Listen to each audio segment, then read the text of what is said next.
Hello नमस्कार प्यारे विद्यार्थियों, कैसे हैं आप सभी लोग। स्वागत है आप सभी का DYS मैथ्स क्लासेज में। तो आज के इस वीडियो लेक्चर में हम बात करेंगे क्लास 9th के पहले चैप्टर जिसका नाम है नंबर सिस्टम। और नंबर सिस्टम में हम एक्सरसाइज 1.3 के क्वेश्चन को सॉल्व करवाए थे, जिसमें हमने मुझे याद है कि मैं जो है इसमें 2 लेक्चर बना चुका हूँ। एक्सरसाइज के क्वेश्चन पे जो मैं डिस्कस कर रहा था, जिनको मैं सॉल्व करवाता, प्रश्नावली 1.3 पे हमने 2 लेक्चर बना दिया था। आज ये मेरा तीसरा लेक्चर होगा और तीसरे लेक्चर में हम बात करेंगे क्वेश्चन नंबर 5 से। इसके पहले हम क्वेश्चन नंबर 4 तक के प्रश्नों को हल करा दिए थे। तो क्वेश्चन नंबर 5 क्या है, आइए इसको सॉल्व करते हैं और आज के इस वीडियो लेक्चर के माध्यम से हम पूरी प्रश्नावली 1.3 कंप्लीट कर देंगे। तो देखिए क्वेश्चन नंबर 5 क्या कह रहा है। क्वेश्चन नंबर 5 कह रहा है कि what can the maximum number of digits in the repeating block of digits in the decimal expansion 1/17 perform the division to check your answer. Question में कहने का मतलब ये हुआ कि ये जो 1/17 एक जो रेशनल नंबर लिखा गया है, इसके डेसिमल एक्सपेंशन में कितने अंक ऐसे हैं, अधिकतम कितने अंक ऐसे हैं जो रिपीट कर रहे हों, या मतलब रिपीट कर रहे हों, या फिर ऐसे कह सकते हैं कि कितने अंकों के बाद ये रिपीट कर रहा है, ये आपको अधिकतम बताना है। और आप अपने आंसर को चेक करने के लिए इसको डिवाइड करिए, यानी कि इसको भाग करके चेक करके बताइए हाँ इतने अंक रिपीट कर रहे हैं। तो देखिए क्या है क्वेश्चन। तो हमने आपको बताया था ना कि जो Q होता है, Q से एक कम, Q जो यहाँ पे आपका होगा जिससे आप डिवाइड कर रहे हैं, जो आपका डिवाइज़र होगा, उससे एक कम तक रिपीट करना स्टार्ट कर देगा। यानी कि अगर आप 17 से भाग कर रहे हैं तो 16 डिजिट रिपीट, यानी कि 16वें डिजिट के बाद आप रिपीट कर सकते हैं। यानी कि 16 डिजिट तक जाएगा, डेसिमल के बाद 16 अंक आएंगे, उसके बाद वो रिपीट करना स्टार्ट कर देगा। पर यही तो बताया था ना कि जिससे डिवाइड करेंगे उससे एक कम, तो 17 से डिवाइड कर रहे हैं तो इसका मतलब 16 तक अंक आएंगे, उसके बाद रिपीट करना स्टार्ट कर देगा। तो आपका जो आंसर हो जाएगा इसमें, आपका जो इसमें आंसर हो जाएगा, तो maximum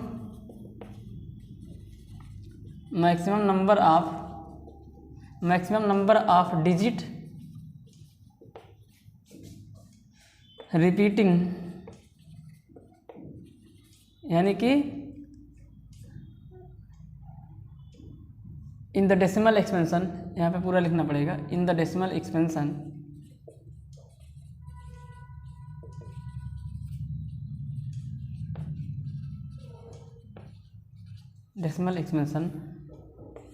of 1/17 is equal to 16 digit.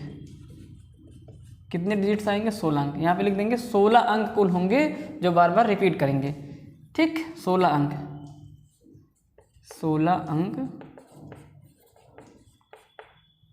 Bar bar repeat करेंगे। हमने आपको बताया था ना कि P/Q में जो रिपीटिंग डिजिट होगा, मैक्सिमम रिपीटिंग डिजिट्स,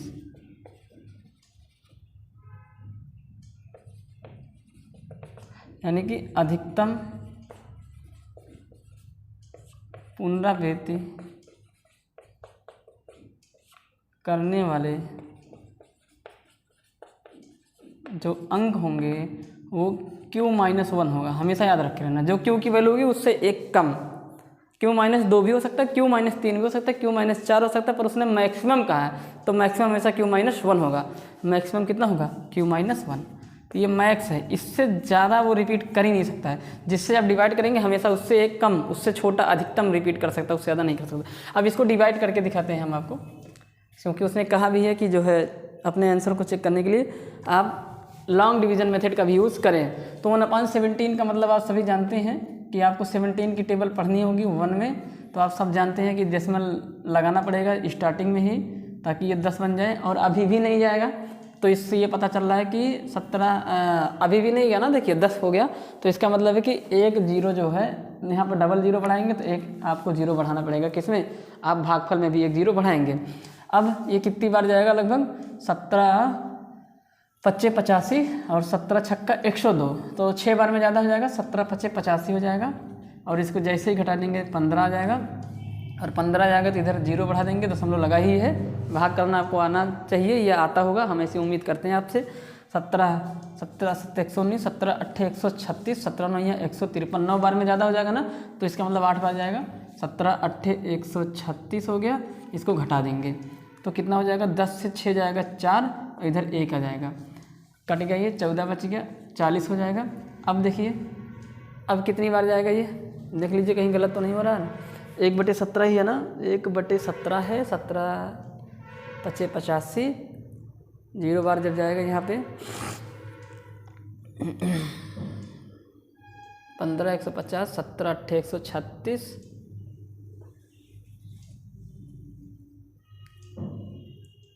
4 इधर आ गया, 1 14 हो गया, ठीक। 17 8 136 फिर से जाएगा, 17 8 136 घटा देंगे, कितना हो जाएगा ये 10 से 6 जाएगा, कितना जाएगा 4। उसके बाद देखिए कितना जाएगा यहाँ पे, ये इसको कैरी दे दिया था, सिर्फ 4 ही बचा, 40 हो जाएगा, कितना हो जाएगा 40। अब देखिए 17 दूनी 34, 34 हो जाएगा, 10 से 4 जाएगा, कितना जाएगा 6, फिर से 6 बच जाएगा, सिर्फ 60 हो जाएगा।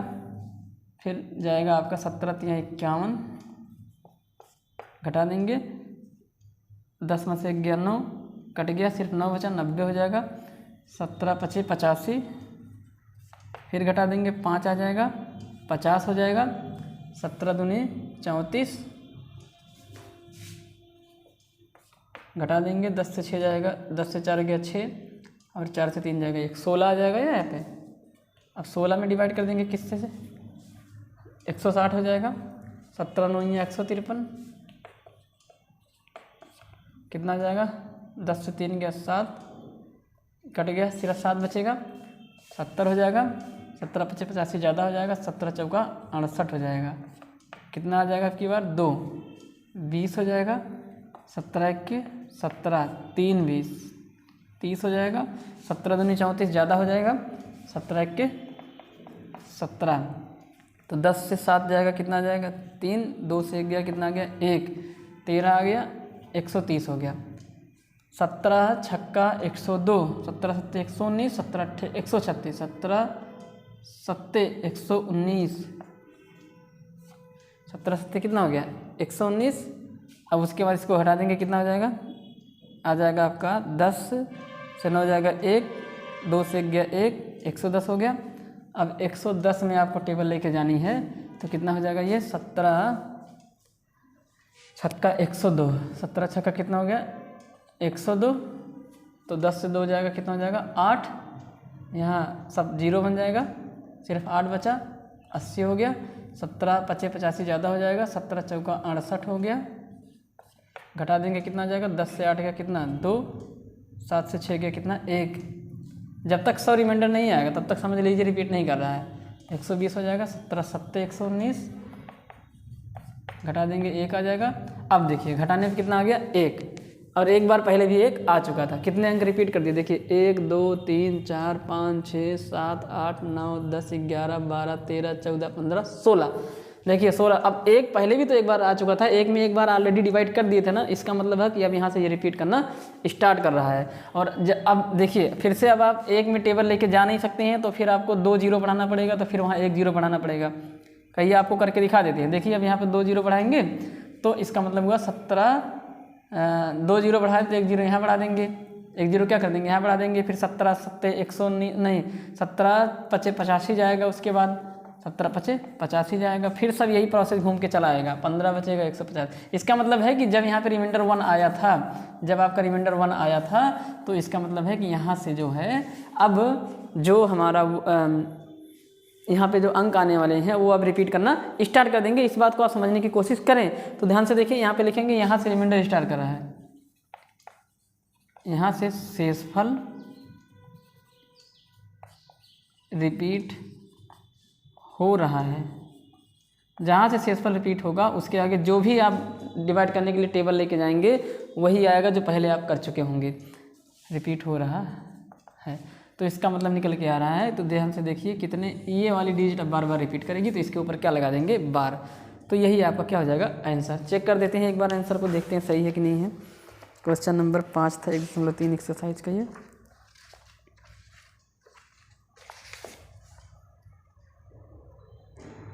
जीरो 5 8 8 2 3 0 5 8 8 2 3 5 2 2 3 5 2 9 4 1 1 76 47 सही है। ठीक, गलत नहीं है, सही है, एग्जैक्ट यही आपका आएगा। तो यहाँ पे देखिए ना 16 अंक ही रिपीट कर रहे हैं, तो 16 ही करेंगे, मैक्सिमम 16 करेंगे। मिनिमम कितना हो सकता है, मिनिमम जो है हो सकता है कि 1 अंक रिपीट करें, 2 अंक करें, तो मैक्सिमम कितना होगा 16। जो यहाँ पे लिखा होगा ना जिससे आप डिवाइड करेंगे उससे एक कम, ज़्यादा से ज़्यादा रिपीट करेगा। इसके बराबर भी कभी ऐसा नहीं कि इसमें कभी 17 अंक रिपीट कर जाएगा ना, जिससे डिवाइड करेंगे उससे एक कम, आप समझने की कोशिश करें। तो इस तरीके से ये क्वेश्चन हो जाता है। उसके बाद हम डिस्कस करते हैं क्वेश्चन नंबर 6 की। आपसे अगर ये लॉन्ग डिवीजन मेथड या डिवाइड करने के लिए ना बोलता तो आप सिर्फ उतना कर देते, कोई दिक्कत नहीं होता। ठीक है,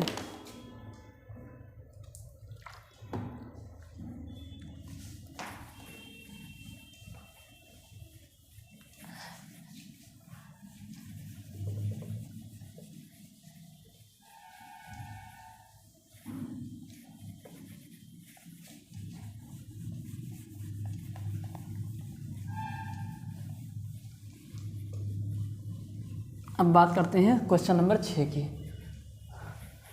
क्वेश्चन को सिर्फ रीड कर देने हैं, लिखेंगे नहीं, लिखने में समय बहुत लगता है और कोई मतलब भी नहीं है। आपके पास बुक होनी चाहिए, बुक अगर आपके पास नहीं तो बुक ले लीजिए, एनसीईआरटी की ये बुक है। क्वेश्चन नंबर 6 कह रहा है कि look at several examples of rational numbers in the form of p by q where p and q are integers with no common factors other than 1 and having terminating decimal representation या expansion. Can you guess what property q must satisfy. आपसे कह रहा है कि p by q के several का मतलब होता है अनेक, तो p by q के कई सारे एग्जाम्पल लीजिए, आप उदाहरण लिखिए, और जिसमें p और q के बीच जो कॉमन फैक्टर है जिसको बोलते हैं हम लोग अच्छा सिर्फ कॉमन फैक्टर बोला है, यानी कि उनके बीच जो कॉमन फैक्टर है वो 1 होना चाहिए, यानी कि वो दोनों नंबर प्राइम नंबर होने चाहिए। ठीक, और उसके बाद आगे क्या कह रहा है, और क्या उसके बाद कह रहा है कि क्या आप वहाँ से कुछ गेस कर पा रहे हैं कि क्यू की कुछ प्रॉपर्टी है क्या ऐसे डेसिमल एक्सपेंशन के लिए। तो क्वेश्चन नंबर 6 में आपको एग्जाम्पल लिखना है, उदाहरण लिखने हैं p by q के फॉर्म वाले, और ऐसे एग्जाम्पल लिखने हैं जो टर्मिनेटिंग डेसिमल को दिखाते हों। किसको दिखाते हों, टर्मिनेटिंग डेसिमल को, यानी कि अनोसानी नहीं शांत दशमलव प्रसार को दिखाते हैं, अनोसानी नहीं सॉरी शांत दशमलव प्रसार को दिखाने वाले नंबर आपको लिखने हैं, परमेय संख्या लिखनी है। तो देखिए क्या है, और जो भी p और q होगा उनके बीच कॉमन फैक्टर कितना होना चाहिए, 1 होना चाहिए। ठीक, कॉमन फैक्टर का मतलब दोनों में, यानी कि दो ऐसे कोई गिनती नहीं हो जो दोनों को काट सके। ठीक, ये कहने का मतलब हुआ।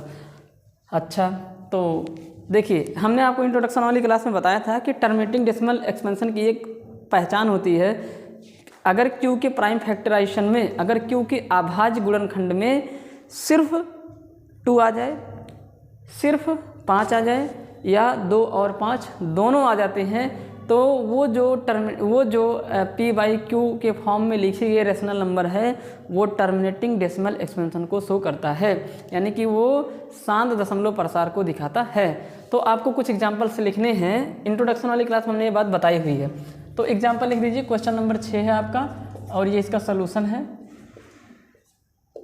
क्या करना है आपको, ऐसे एग्जाम्पल लिखने हैं p by q के फॉर्म का।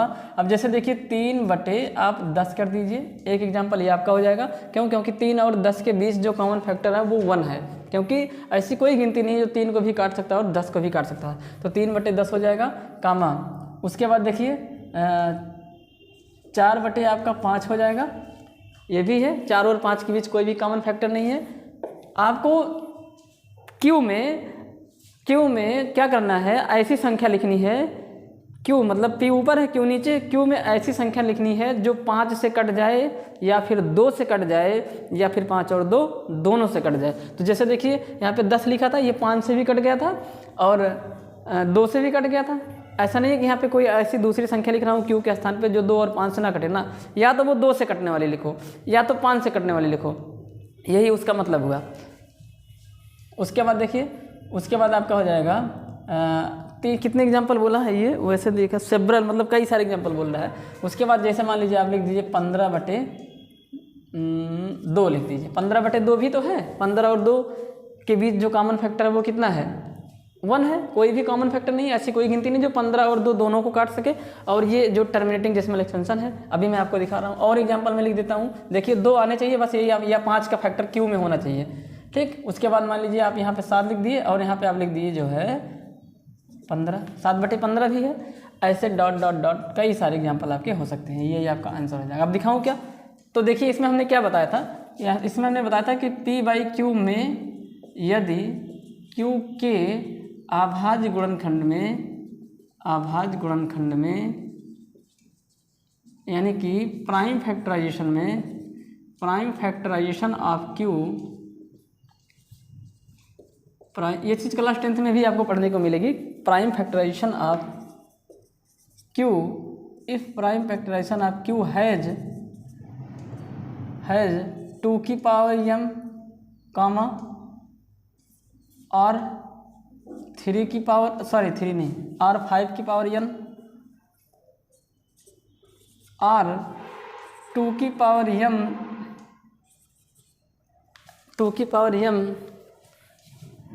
इंटू 5 की पावर n बोथ, यानी कि दोनों हो जाएं। इसका मतलब है कि ये दोनों हो जाएं, दोनों पाए जाएं, तो देन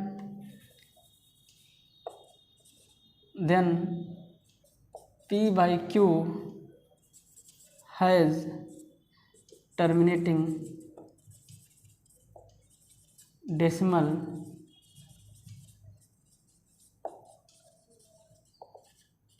एक्सपेंशन, तो P/Q शांत दशमलव प्रसार रखता है।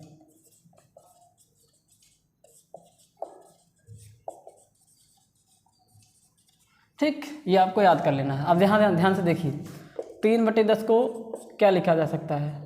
क्या इसको 3 उसके बाद बटे 10 को क्या मैं 2 गुणे 5 लिख सकता हूँ? एक बात और मैं बताना भूल गया कि m, y, n जो होंगे वो पूर्णांक होंगे, यानी कि इंटीजर होगा, यानी कि ठीक। तो ये कहने का इसका मतलब होगा ये इंटीजर होंगे यहाँ पे। तो और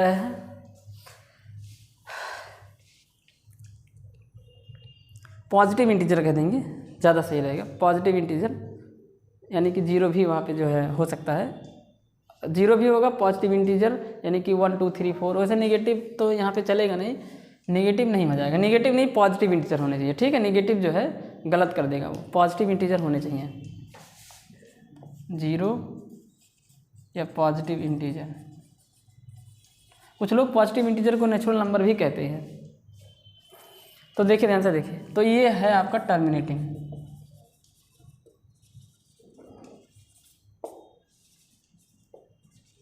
डेसिमल एक्सपेंशन, यानी कि शांत दशमलव प्रसार।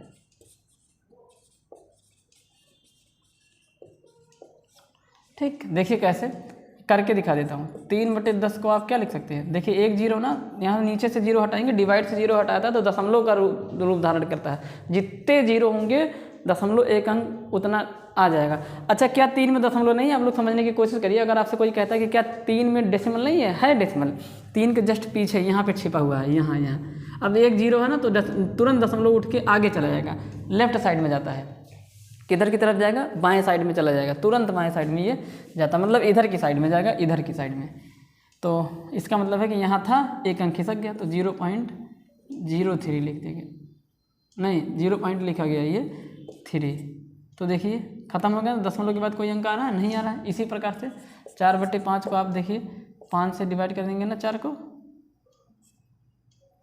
5 से क्या कर देंगे? 4 को डिवाइड करके देखिए, 5 8 40। देखिए टेबल जाएगा नहीं, पॉइंट पहले लगाना पड़ेगा, 40 जाएगा, 5 8 40, तो 0.8 लिखा गया है। 15/2 को क्या लिख देंगे? 2 7 14, एक बच गया, दशमलव लगा के 10 कर लेंगे, 2 5 10, 7.5 लिख दिया गया। तो यहाँ पे देख लीजिए ये सब टर्मिनेटिंग है, सब के सब कैसे हैं नंबर? ये टर्मिनेटिंग। तो आपको समझने की ज़रूरत है कि अगर आपको टर्मिनेटिंग डेसिमल के एग्जाम्पल लेने हैं तो आप नीचे 10 या 5 से कटने वाली 2 या 5 से कटने वाली कोई संख्या लिख दीजिए, और ऊपर कुछ भी लिख दीजिए, अब आपका टर्मिनेटिंग डेसिमल होगा। पर इसमें कुछ भी नहीं लिख सकते हैं, इसमें ऊपर और नीचे ऐसे ऐसे संख्या, नीचे तो 2 और 5 के फैक्टर होने चाहिए, यानी कि जो 2 से कटे या 5 से कटे या 2 और 5 दोनों से कटे, पर ऊपर ऐसे नंबर लेने हैं कि ऊपर और नीचे में कोई भी कॉमन फैक्टर ना हो, उनको तीसरी कोई गिनती करने वाली ना हो और वो आपस में भी ना कटे, ऐसे गिनती आपको लेने हैं यहाँ पे। ठीक, तो इस तरीके से आपका ये क्वेश्चन नंबर 6 हो जाता है। क्वेश्चन नंबर 7 क्या कह रहा है उस पर डिस्कस कर लेते हैं।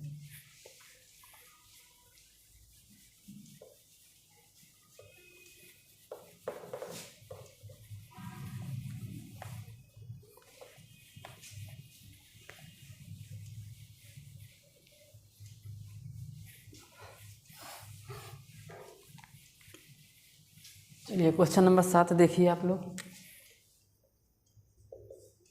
क्वेश्चन नंबर 7 में कह रहा है कि write 3 numbers whose decimal expansion are non terminating non recurring, यानी कि 3 ऐसे संख्याएं लिखनी है जिनके जो दशमलव प्रसार है वो नॉन टर्मिनेटिंग नॉन रिकरिंग हो, यानी कि रिकरिंग को रिपीटिंग भी बोलते हैं, तो नॉन टर्मिनेटिंग हो, नॉन रिकरिंग हो, या इसी को हिंदी में बोलते हैं अनवसानी अनावर्ती हो, यानी कि जो ये अपरिमेय संख्या की वो बात कर रहा है, ये अपरिमेय ही तो होता है नॉन टर्मिनेटिंग नॉन रिपीटिंग। तो आपसे 3 इरेशनल नंबर पूछ रहा है, ठीक, तो 3 इरेशनल नंबर लिख देते हैं। उसमें क्या करना है, तो जैसे सबसे पहले कोई भी 3 लिख देते हैं, जैसे तो मान लीजिए लिख देते हैं 5.05 005 0005 00, ऐसे 0 बढ़ाते चले जाइए, जैसे यहाँ 1 0 फिर 2 0 फिर 3 0, अब 4 कर दीजिए, ऐसे डॉट डॉट डॉट। एक एग्जाम्पल ये हो जाएगा। दूसरा एग्जाम्पल मान लीजिए 0.78 078 00 7800, उसके बाद 078, ऐसे डॉट डॉट डॉट। कोई फिक्स नहीं है, कोई यहाँ पे देखिए इनफाइनाइट होती है, जिस प्रकार से 2 रेशनल नंबर के बीच इनफाइनाइट इरेशनल नंबर होते हैं उसी प्रकार से यहाँ पे भी होता है, इरेशनल नंबर भी इनफाइनाइट होते हैं। तो यहाँ पे आप कोई भी कर दीजिए, कोई भी जो आपकी मर्जी करे वो लिख दीजिए। ये दूसरा एग्जाम्पल। तीसरा एग्जाम्पल मान लीजिए आपका 3.4, जैसे 04 004 0004 0004 डॉट डॉट डॉट। तो आप देख पा रहे होंगे हम क्या कर रहे हैं, हम ऐसे बीच में अगर पहले 1 0 लिखे, फिर 2 0 लिखेंगे, फिर 3 0 लिखेंगे, फिर 4 0 लिखेंगे। अब आप ये मत कहिएगा कि यहाँ तो सर रिपीट कर रहा है, कहाँ रिपीट कर रहा है। सबसे पहले 04 आया, फिर 004 आया, फिर 3 बार 004 आया, ये रिपीट कहाँ कर रहा है। रिपीट करता तो 004 04 04 04 ऐसे होता।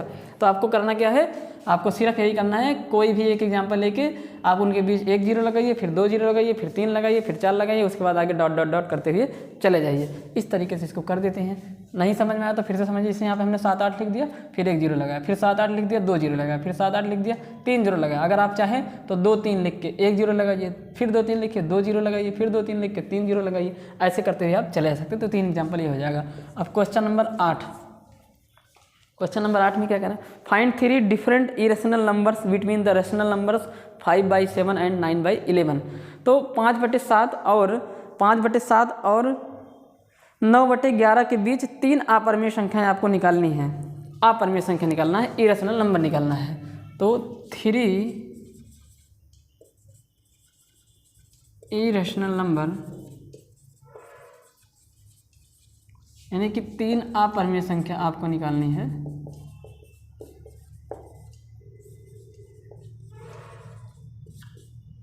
क्या होगा ध्यान से सुनो, किसके किसके बीच चाहिए आपका, 5/7 और 9/11 के बीच, 5/7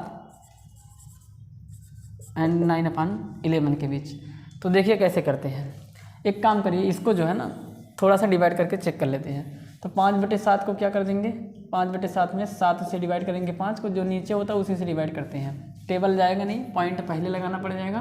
तो ये 50 हो जाएगा, 7 7 49, 7 7 कितना हो गया 49, ठीक 49 हो गया ये पूरा 7 7 49।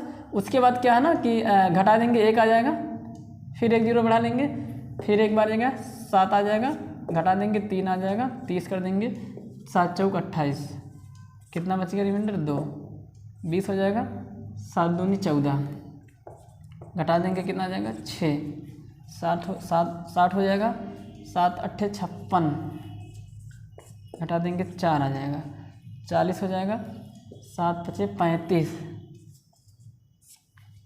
अब कितना बच जाएगा 5। अब देखिए एक बार पहले भी 5 था, एक बार आपने पहले भी 5 में 0 बढ़ा के डिवाइड किया था, वापस से फिर से 5 आ गया, अब फिर से 0 बढ़ा के डिवाइड करेंगे, इसका मतलब यहाँ से रिमाइंडर रिपीट कर रहा है, यहाँ से रिमाइंडर यानी कि शेषफल रिपीट कर रहा है, यहाँ से शेषफल रिपीट कर रहा है। तो जहाँ से शेषफल रिपीट करता है वहाँ तक तुम्हारे कोशिएंट में यानी कि भागफल में जितने अंक आएंगे, इसका मतलब आगे वो रिपीट करेंगे। 50 बनेगा, फिर 7 बार जाएगा, तो इसका मतलब है इसको बार के रूप में लिख सकते हैं। इसको लिख देंगे 0.7185 और इसके ऊपर क्या बार। दूसरा वाला क्या है 9/11। अब दूसरे वाले को भी आप डिवाइड कर देंगे, 9/11 है ना, दूसरा आपका था 9/11। अब क्या कर देंगे, इसमें भी आप 11 की टेबल पढ़िए, 9 में कितनी बार जाएगा। देखिए अभी ये क्या लिख दिया यार, यहाँ पे दशमलव लगा के इसको 90 बनाना पड़ेगा, और 11×8 = 88, घटा देंगे कितना जाएगा 2, 20 हो जाएगा, 11×1 = 11 घटा देंगे कितना जाएगा 9। तो देखिए 9 हो गया, अरे हाँ ठीक तो है, 9 ही तो आएगा, कितना आ जाएगा 9। अब देखिए जब 9 आ जाएगा तो फिर से रिमाइंडर यहाँ से रिपीट कर रहा है, 11/9 ही तो है, 9/11 है, तो 11 से डिवाइड करेंगे 90 हो जाएगा, 11×8 = 88, 2 बच गया, 20 हो गया, और 11×1 = 11, 9, 20, तो फिर से 90 हो जाएगा। देखिए फिर से 90 हो जाएगा, इसका मतलब यहाँ से रिमाइंडर रिपीट करेगा, करने लगा, और जैसे ही रिमाइंडर रिपीट करने लगता है, हमने आपको बताया है, तो इसका मतलब है कि फिर से 90 बनेगा, फिर आपका जाएगा ये 8 बार, तो ये 8 1 8 1 8 1 ऐसे बार बार रिपीट करेगा। तो 9/11 जो आपका आया वो आया 0.81। तो यहाँ से यहाँ पे रिपीट कर दिए, मतलब यहाँ पे अब इसको उसी ये आपका रफ वर्क है। तो 5/7 को आपने क्या लिख दिया, 5/7 को आपने लिख दिया 0.714285, इसके ऊपर बार लगा देना है, और एंड आपका जो ये है हाँ 9/11 को आपने लिखा था 0.81 और इसके ऊपर बार। अब देखिए आपको क्या करना है, इसके बीच 3 अपरिमेय संख्या निकालनी है, तो आप 2 पॉइंट तक यहाँ पे कोई 2 पॉइंट ले लीजिए, 1 पॉइंट ले लीजिए। देखिए वो जो अपरिमेय संख्या होगी ये 7 से बड़ी होनी चाहिए और 8 से छोटी होनी चाहिए। 71 के बाद तो यानी कि आप यहाँ पे 72 लिख सकते हैं, जो कि इससे छोटी है। तो पहली परिमेय संख्या, परिमेय नहीं यार, अपरिमेय, बार बार गलती से निकल जा रहा है। पहली अपरिमेय संख्या यानी कि इरेशनल नंबर फर्स्ट वाली क्या होगी, हमने बोला ना 7 से बड़ी ले लीजिए और 8 से छोटी ले लीजिए। तो आपका बन जाएगा 0.73, फिर 0 लगा दी। यहाँ पे देखिए 0.73, यहाँ पे 0 नहीं लगा सकते हैं, क्यों? क्योंकि अगर यहाँ पे 0 लगा दिए ना तो आपको दशमलव में कुछ आना चाहिए ना, आप पढ़ के आए हुए हैं, तो यहाँ पे 0 लगा देंगे तो ये 0.7 हो जाएगा ना, जबकि 7 यानी कि 71 से बड़ा तो 73 है और 81 से छोटा है। 73 क्या है, 71 से बड़ा है, 81 से छोटा है, तो 730, फिर से 73 लिख दीजिए, फिर 2 बार 0। अभी ऊपर वाला प्रोसेस स्टार्ट कर दीजिए, 73, 3 बार 0, 73, 4 बार 0, 73, ऐसे डॉट डॉट डॉट करते हुए चले जाइए। अब ये इससे बड़ा हो जाएगा और इससे क्या हो जाएगा हमेशा छोटा। तो एक तो ये हो गया। दूसरा क्या हो सकता है, अब की बार 73 लिखा था, अब 75 लिख देंगे, या 75 लिख देते हैं। तो 0.7 यानी कि 75 लिख देते हैं, 71 से बड़ी है 75, तो 75, 0, 75, 00, 75, 0 हमने बताया था ना, बीच में 0 घुसाते चले जाइए, एक बार 1 0, फिर 2 बार, 3 बार, ऐसे 0 बढ़ाते जाइए, वो 75 लिखते चले जाइए। 2 बार हो चुका, अब की बार 3 बार 0, 75, ऐसा डॉट डॉट डॉट चलता हुआ चला जाएगा। ये आपका तीसरा एग्जाम्पल। चौथा एग्जाम्पल क्या है, अब देखिए कुछ लोग क्या करेंगे, 71 के बाद क्या कर देंगे, 71 के बाद 04, 04, 04, 04, 004, 004, तो इसलिए मैं इनफाइनाइट हो सकता है ना, तो इसलिए आंसर मैच नहीं करेगा। आंसर मैच भी कर सकता है, नहीं भी कर सकता, क्योंकि इनफाइनाइट इरेशनल नंबर होते हैं 2 रेशनल नंबर के बीच। तो उसके बाद देखिए अगला वाला क्या हो जाएगा, हमने मान लीजिए ले लिया आपका 78 ले लिया, जो कि 81 से कम है, तो 78, 0,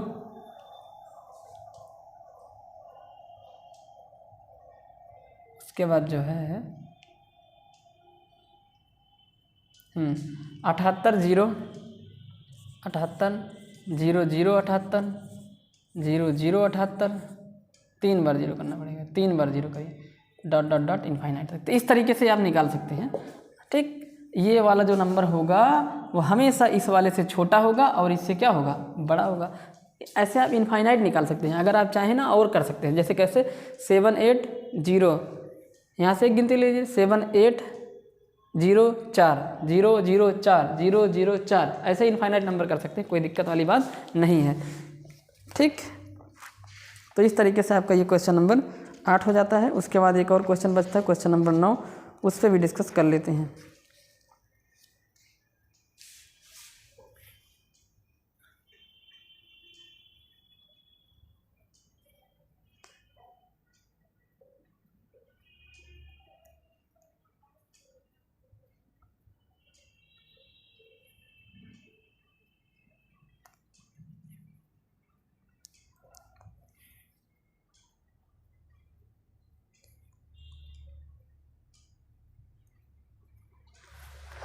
देखिए आंसर हमने बोला ना, आंसर मैच कर भी सकता है, नहीं कर सकता, क्योंकि इनफाइनाइट होते हैं। इनफाइनाइट वाले में से मैंने इतना लिख दिया, आप कुछ और लिखेंगे तो आपके क्वेश्चन, आपके किताब में कुछ दूसरा आंसर दे रहा है, तो उससे घबरा मत जाइएगा। ये भी सही है, वो भी सही है, कोई भी कर सकते हैं। जैसे 73 क्या है, 71 से बड़ा है, तो आप यहाँ 76 भी कर सकते हैं। हमने 76 वाला नहीं लिया, 75 के बाद हमने 76, 78 के जगह पे 76 भी ले सकते थे। तो आप ये मत कन्फ्यूजन में पड़ जाइएगा कि किताब में आंसर ही नहीं मैच कर रहा है। इनफाइनाइट होते हैं ना, अनंत होते हैं ना। हम आपसे कह रहे हैं कि जैसे हम मान लीजिए यहाँ पे जो है 10 बच्चे क्लास में बैठे हुए हैं, उनसे बोलें कि क्या करो कि आप जो है अनंत संख्याओं में से कुछ संख्याएं लिख के बताओ, तो क्या सबका जवाब 3 ही होगा? कोई 2 बोलेगा, कोई 4 बोलेगा, कोई 6 बोलेगा, कोई 8 बोलेगा। या मैं उससे ये सिर्फ बोल दूं कि आप जो है एक प्राकृतिक संख्या बताइए, तो जरूरी नहीं कि सबका जवाब 1 ही आए या सबका जवाब 2 ही आए। तो कोई 1 बोलेगा, कोई 2 बोलेगा, कोई 3 बोलेगा, क्योंकि अनंत भाई, कोई 50 बोल देगा, कोई 1000 बोल देगा। तो कन्फ्यूजन क्रिएट नहीं करना आपको। अनंत का मतलब होता है कि, और अनंत में सिर्फ 3 ही पूछा है, बाकी तो सब बचे हुई है ना, किसी को भी लिख सकते हैं। अब क्वेश्चन नंबर 9, क्वेश्चन नंबर 9 पे भी डिस्कस कर देते हैं, और इस तरीके से एक्सरसाइज हो जाएगी ख़त्म आपकी।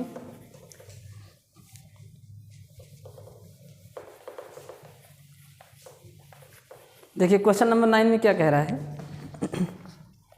Classify the following numbers as rational और इरेशनल। मतलब आपको छांटना है, वर्गीकरण करना है। आपको छांटिए कि जो संख्याएं लिखी गई हैं वो परमेय है कि अपर्मेय है, रेशनल है कि इरेशनल, यही आपको करना है।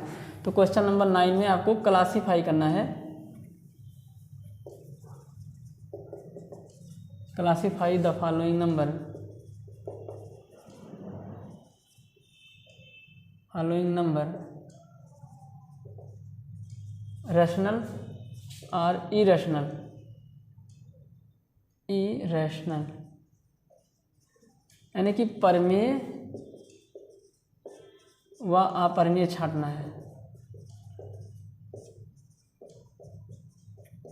छांट देते हैं। सबसे पहले लिखा गया है √23,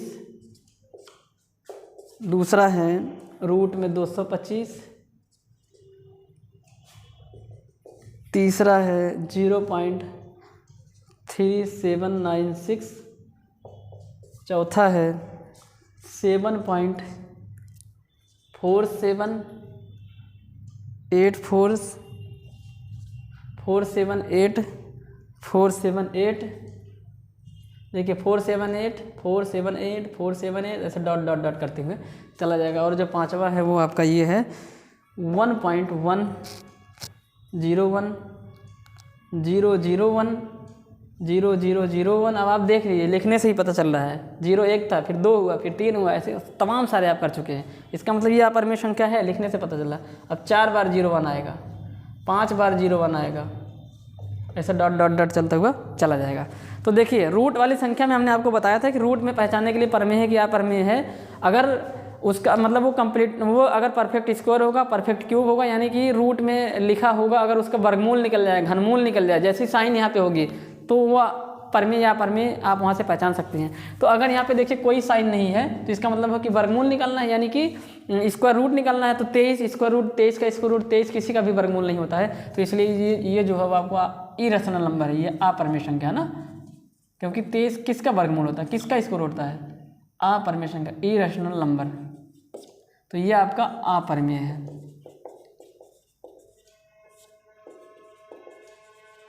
अब ये देखिए 225 का अगर वर्गमूल निकल गया, क्योंकि यहाँ पे वर्गमूल निकालना, क्योंकि यहाँ पे कुछ नहीं है। जब कोने में कुछ नहीं होगा तो 2 मानेंगे, और 2 का मतलब 2 का पेयर बनाओ, और 2 पेयर किस में बनाते हैं, स्क्वायर रूट में।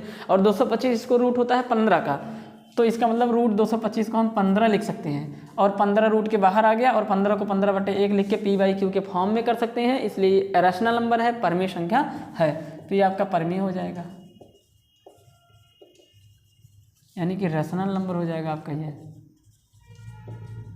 इधर चले जाइए, इधर देखिए दशमलव के बाद आने वाली जो संख्याएं थी एक बार वो मतलब एक स्टेज पे वो ख़त्म हो गई और रिपीट भी नहीं कर रही हैं।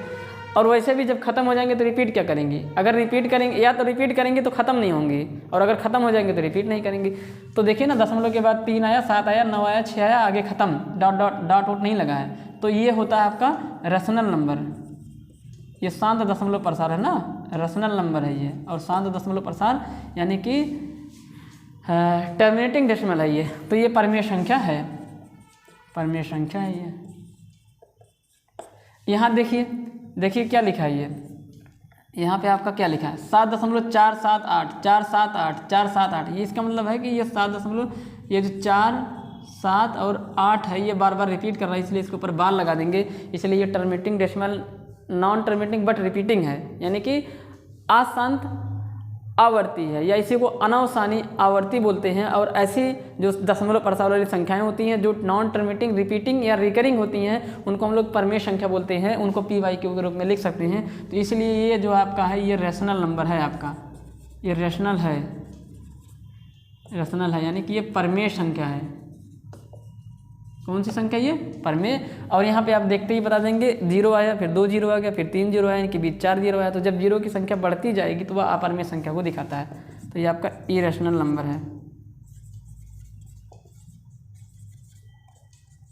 यानी कि अपरमेय संख्या है, क्योंकि दशमलव प्रसार कभी ख़त्म भी नहीं हो रहा है और रिपीट भी नहीं कर रहा है, तो अपरमेय संख्या। इस तरीके से ये एक्सरसाइज खत्म हो जाती है, और उम्मीद करता हूँ कि बेहद ही आसान एक्सरसाइज है। अगर आप इंट्रोडक्शन पार्ट को देखेंगे तो आपको बहुत ही आसान लगेगा। तो सबसे पहले आपसे गुजारिश है, रिक्वेस्ट है कि आप क्वेश्चन को सॉल्व करने के पहले आप इंट्रोडक्शन पार्ट को देखें। आप इंट्रोडक्शन पार्ट को अगर देख ले रहे हैं ना तो प्रश्नावली के 70% क्वेश्चन आप खुद सॉल्व कर ले जाएंगे, आपको मेरी कोई भी ज़रूरत नहीं होगी। दूसरी बात, आप क्वेश्चन को खुद सॉल्व करने की कोशिश करें, हमारे लगाने से पहले आप वीडियो को रोक लीजिए, पॉज कर दीजिए, उसके बाद खुद ट्राई करिए। अगर आपको नहीं आ रहा है तो फिर आप आगे बढ़िए, अदरवाइज अगर आपसे आ रहा है तो स्किप करके आगे बढ़ जाइए, अगले क्वेश्चन पे बढ़ जाइए। तो आप इस तरीके से पढ़ाई करें, अपने पढ़ाई को कंटिन्यू करें और मेहनत के साथ पढ़ाई करते रहें। आपका ये फाउंडेशन एक तरीके से क्लास है, जो क्लास 9th है वो फाउंडेशन है क्लास 10th के लिए, और क्लास 10th अगर आप अच्छे से रीड करेंगे तो आपका बढ़िया मार्क आएगा, और आपका नाम होगा, आपके परिवार का नाम होगा, और आपकी लाइफ भी अच्छे से बनती चली जाएगी, आपके अंदर कॉन्फिडेंस आएगा। तो पढ़ाई के साथ साथ मतलब आप पढ़ाई करिए, कंटिन्यूसली पढ़ाई करिए, मतलब 2 घंटे ही लगातार पढ़ें, तो 2 घंटे रोज़ पढ़ें। ऐसा ना हो कि एक दिन पढ़ के 2 दिन सो जाएं, फिर 2 दिन पढ़ें, फिर कह के शाम को उठ के पढ़ लेंगे, सुबह पढ़ लेंगे, यही सब सिस्टम नहीं। आराम से पढ़ो और रेगुलरिटी के साथ पढ़ो, चाहे कम पढ़ो लेकिन रेगुलर पढ़ो। तो आज के लिए बस इतना ही, मेहनत करते रहिए सभी लोग, ऑल द बेस्ट।